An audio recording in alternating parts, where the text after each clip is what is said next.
Bethany Mandel is my guest author, co-author of Stolen Youth. Good morning, Bethany. How are you? I'm good. How are you? I am great. Now, Bethany, there's been a statue defaced in England. I just want to know if your 3-year-old was out of the country last week. I saw that and I was like, well, that's kind of what you get for giving crayons to children. You're kind of Yeah, asking it's for it. I'm not even they sure. were asking for it, and I assured the audience Genghis Kate was not out of the country. I just was wondering about yours and Mary Catherine Ham's children. Let me ask you though about this story, Bethany, because it kind of feeds into Stolen Youth. Bud Light suffers staggering 17% sales plunge amid Dylan Mulvaney controversy. My take on this is they're not boycotting. They don't want anything to do with this. They just don't want Yeah. to be at the bar or what do you think? That's a massive drop in sales. What do you put that down to? Yeah, I mean, I think that when it comes to bar sales, people don't want to be caught drinking Bud Light anymore because now you're sort of like, well, you're the dope that's still buying that item that the company hates you.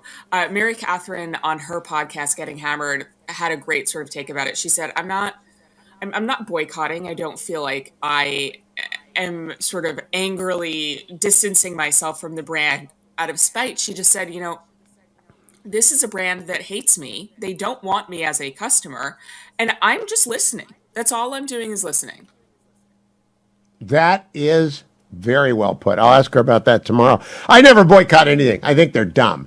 But I do change my consuming habits based upon an information flow. And I don't want to argue. I am so sick of politics when I'm not supposed to be doing politics. If I go on special reporter on my show, I'll talk about politics and culture and Right. everything else.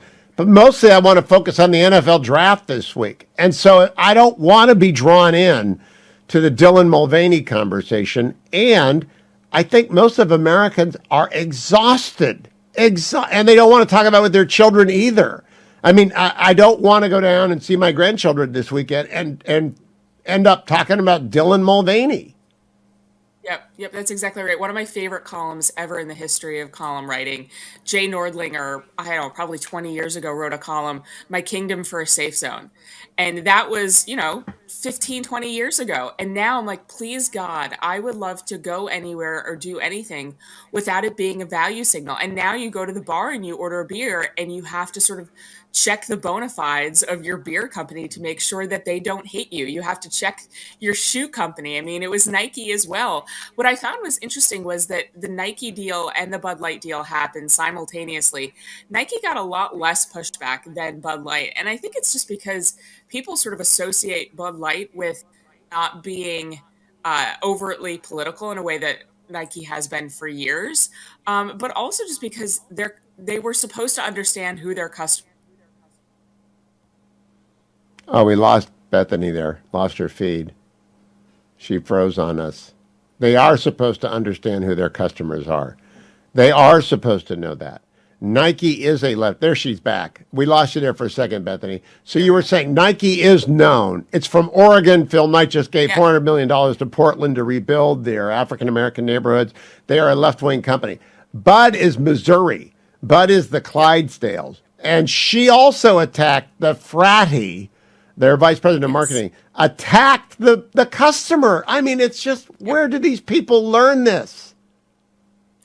I mean, they learn it because they live in a bubble that is not in Missouri. I think that the lesson here for people in marketing, and they'll never learn it, so we'll have this conversation again in 6 months, is that they need to have everyone based where their customers are based. Don't hire a marketing firm from New York City or Los Angeles. If your customer base is from Missouri, hire someone from Missouri. And I think that conservatives want to don't want to silo ourselves, but we need better marketing programs at the University of Iowa and hire those graduates. That's why Charles Koch always hires from Wichita State.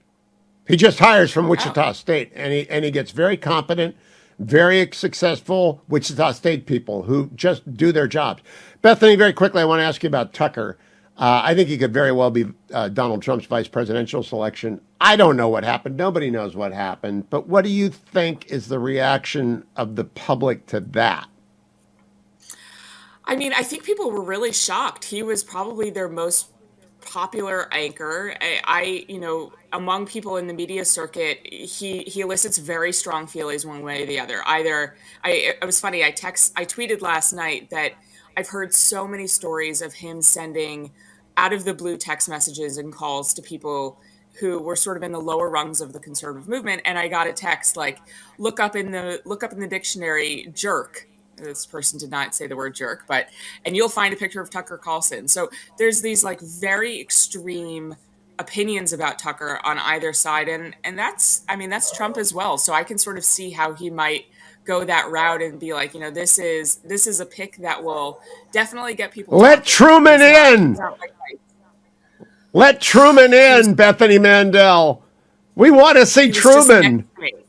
He was just next to me. I will tweet the picture. I was like panicked the whole time that he would jump on me again.